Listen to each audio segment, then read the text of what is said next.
Hi, my name's Aaron Langmead, and today I'm going to be going over the process of creating a cell shading material in UE4 that supports diffuse, normals, specular highlights, and shadows. This is a great low-cost effect that will work well for games where only the characters and unique objects are cell shaded. I'm going to start by creating an empty project, and I'm going to be using the third-person template and Unreal 4.10 for this example. We're going to turn off start content, and I'm going to call the project Cell Shade. So let's start by creating a new material, and I'm going to call this character. And I'm going to bring in the two base materials that the character starts with, which is the base color and its normal map. And I'm just going to apply that to our base character. So in UDK, what we used to do was just retrieve the light vector. Now we can't do that with this, because if we plug this in, you can see we get an error saying that it can only be used with light functions or deferred decal materials. So what we need to do is we need to get this light vector and basically calculate it ourselves. So I'm going to create a new blueprint and call it direct light. And I'm also going to create a material collection parameter. And I'm going to call that light source. I'm going to add a vector and call that direct light again. And set the default value to 001, which will give me kind of like a top-down default lighting. Next up, inside the blueprint, I'm going to add a direct light, and I'm going to make that my root.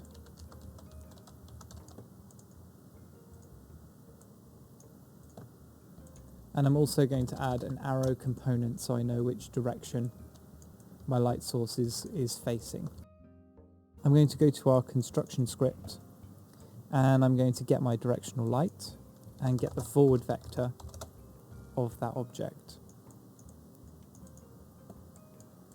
Then I'm going to set a vector parameter value, and I'm going to select the light source material parameter collection that I created earlier and choose the direct light vector.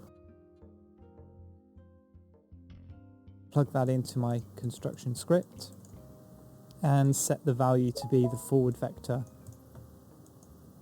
of my directional light. So inside our character material, I'm going to get our collection parameter, select the one we made earlier, and I'm going to plug that directly in and see what it does.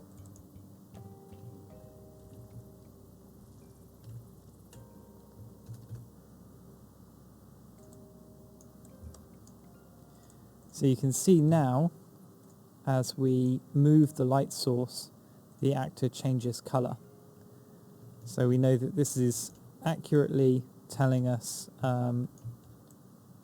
basically this vector is now working with this object. But obviously we don't want it to be changing from green to red to yellow. We want it to be giving us a light direction. And in order to do that, we need to use a dot product.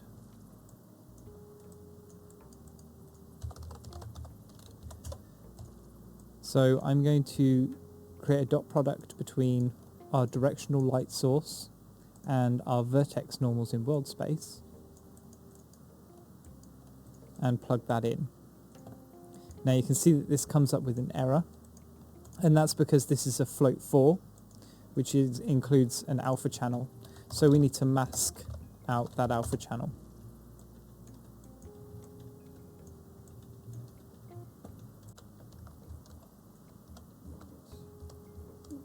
So if we go into unlit mode, you can see that our character now has a light vector, but that light vector is inversed. So you can see the light direction is coming kind of down, but it's flipped.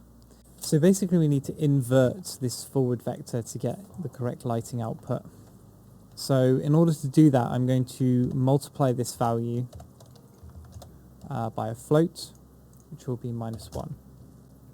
And I'm then going to plug that into the parameter value. Press compile, and now you can see that our lighting is displaying correctly on our model. So the next thing we need to do is actually band the lighting. So in Photoshop, I'm going to create a new image, and I'm going to set the width of that to be 1 and the height to be 256, and press OK. And this is basically going to be our lighting map that we're going to kind of warp. Now, if you have an understanding of texture coordinates, this is going to be easy for you to understand. If not, this might be something difficult to get your head round. But basically, texture coordinates output 2 gradients. So if we break this texture coordinate here and look at it on the R channel, you can see we've got a gradient running from left to right. And if we change it to the G channel, you can see we've got a gradient running from top to bottom. And this gradient running from top to bottom is basically what we're going to use for our texture, but applied through our lighting map. And I can show you this working by editing this texture here. So I'm going to tell my light vector to basically start at red, then fade to blue, and then fade to a nice pink. And I'm going to save that.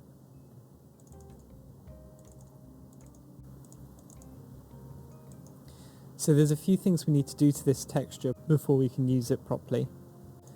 The first thing we want to do is change the tiling method from wrap to clamp.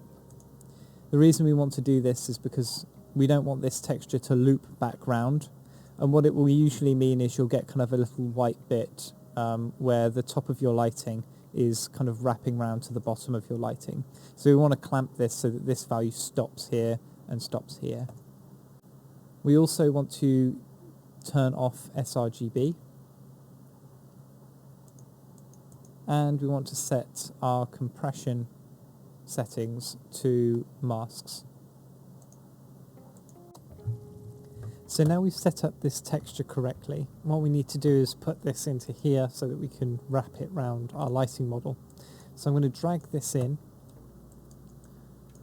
and let's plug this into the emissive and plug the dot product that we made into the UVs of our texture, and press save. We're getting that actual lighting working. So if we look at our directional light, you can see our directional light is coming from this angle here, which means that the light is hitting the top of this, and then on the underside it's in shadow. So you can see the shadow starts at the top here, which is 0, and that's basically in red. Then it transitions to blue, which you can see coming across here, and finally comes across to the pink colour, which is kind of at the top here. So now it's time to put an actual cell banding in. I'm going to choose a kind of dark blue colour, and for the bottom half I'm going to choose a flat white. And basically you want to get rid of anything like this, so you shouldn't have any kind of middling pixel. And now you can see that this is starting to create a nice strong banded lighting. And we can band this further if we want to by pulling in another gradient. Let's say something like that. And you can see now we've got those a second band inside our texture. So you can see inside Unreal it's compressed our texture, and we don't want it to do that. We want to keep a hard edge. So in order to stop it from doing that, you need to change the filter method to nearest, and you can see that that will give us a much sharper edge and will give us a better final result. So here's our character, and you can see that even though we've got the banding in, Because we're using the base color channel, it's still technically being shadowed, so you can see that that's not quite right. Now, one way to do this is to change the texture or the material from default lit to unlit, and this will give you a completely flat color on your material. Another way to do this is to plug it completely into the emissive channel and to create a roughness value of 1 to completely diffuse the lighting, and put a specular value of 0. So again, this is just a trade-off basically, where you're either choosing between having a unlit material, which will give you a much more kind of stylized and complete control of the lighting inside the material, like this,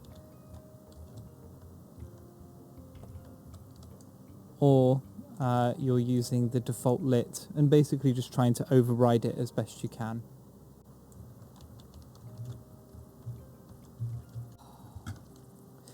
Right, so the next thing I want to do is introduce normal maps, which you might want to add to your characters. Now, you can just put them into the normal map slot, and you can see that it kind of will do them with this kind of hybrid lighting model. But if you want to do it in unlit mode, you'll need to add them in at an earlier stage.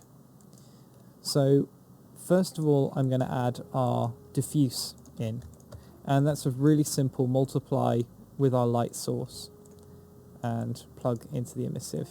And you can see that that kind of colours your material. The next thing we want to do is add a normal map in, and this can be done again by, instead of having the dot product go straight into the UVs, you have a dot product with that and your normal map. And you can see that now your normals are kind of coming through. So if you look here, you've got that extra detail that you didn't see before. So next up is creating the specular map. And in order to do that, we need to create another dot product. In the A channel, I'm going to put in the light vector that we've already created, and in the second, I'm going to put in a reflection vector. Now, if we plug that into the emissive channel, we can see how that looks. So to clamp this, I'm going to create another texture. And I want this to be fairly small. So I'm going to just have most of this be black and just the kind of the end be white. And I'm going to save that as reflection clut.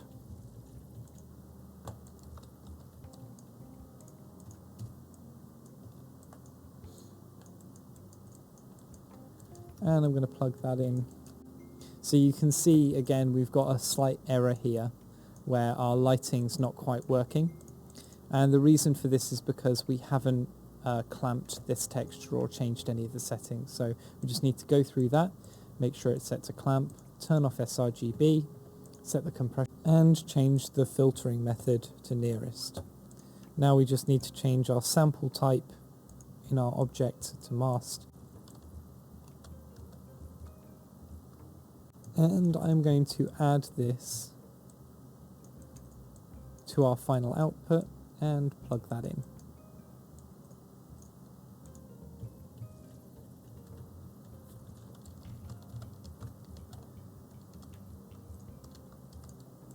Again, there's loads more that you can do to this. You could multiply it by a colour or by another texture, and that will give you a colour mask for this object. So we can say, let's go orange for our highlight. So you can colour the highlight really quickly. Again, you can adjust the size in here, and you can even adjust the opacity of it as well by adding a clamp.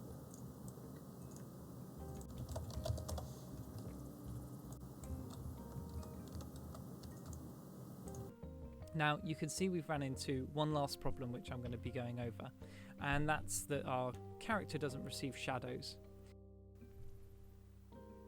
So I'm going to open up our character blueprint, and I'm going to do something that everyone always tells me I shouldn't do, and I'm going to use the event tick.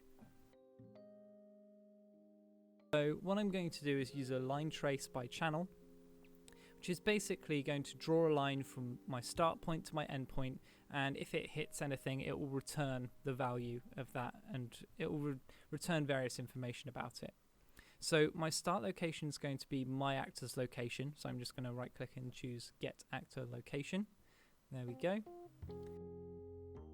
So what we want to do is we want to turn this line trace into the vector for our lighting. So I'm going to get my collection, get vector parameter, and find the light source collection parameter that we made and the direct light. And I'm going to plug that into my event tick as well. Now, if you want to be a little bit more optimal with this, you can plug this in at the begin play and output this as a value. If you want to have your light be movable, so if you've got a day and night cycle, you want to be recalculating this quite often just to make sure your character's lighting is updating accurately. So I'm going to go ahead and put this into the event tick for now. But again, remember that if you want to optimize this, this needs to go into begin play. And I'm going to multiply this value by a float, and this is going to be the length of my vector that I'm searching for. So for this I'm going to set it to be 600. You may need to adjust that later depending on your scene, and then I'm going to add that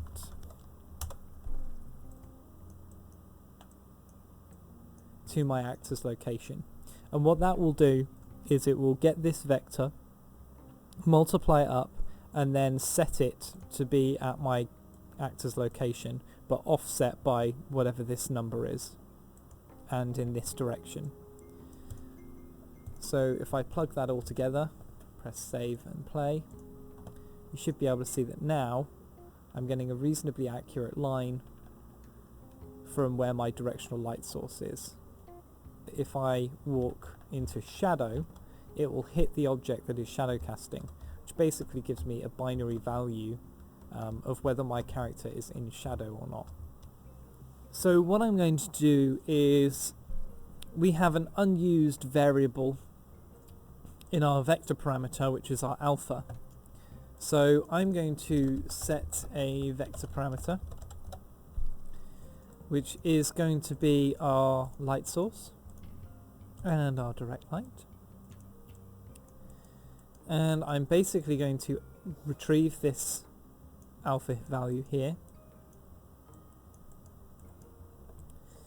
and I'm going to break our linear color here, and I'm going to set my RGB values to be the same, and I'm going to set my alpha to be the return value of this object here. So what this means is that my RGB values will stay the same because all I'm doing is getting them from here and setting them here, and I'm going to add whether we're in shadow or not to my alpha.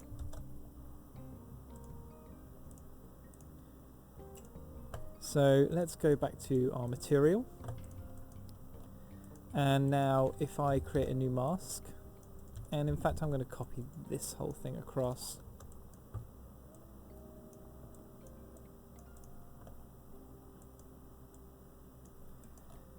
and I'm going to say I just want the alpha of this,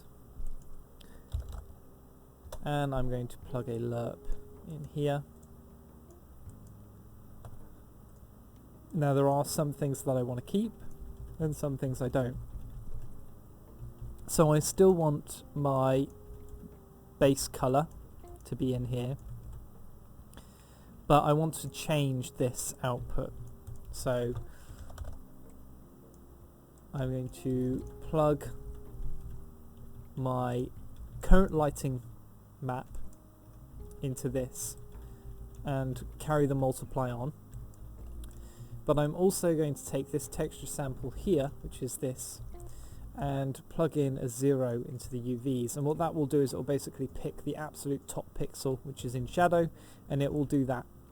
And what I'm basically saying here is whatever this alpha is, which is either going to be on or off, I want you to blend between my current lighting map and basically always being in shadow, and multiply that in. Let's preview that, and I've got it wrong around. So let's just flip those two round.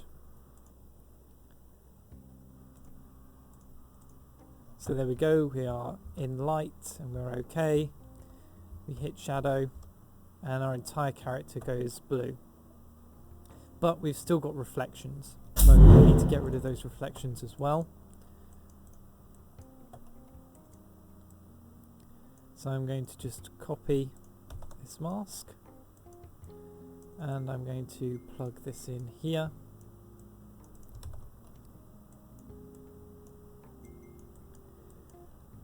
And I'm going to say that this is just going to be 0 or black, which means we're adding nothing if we're in shadow. And now you can see we go in, we hit it, and it goes shadow, light. So I'm going to go to my third person character. And instead of just setting this vector parameter, I'm going to have it change to that parameter over time. And I'm going to do that with an F interp.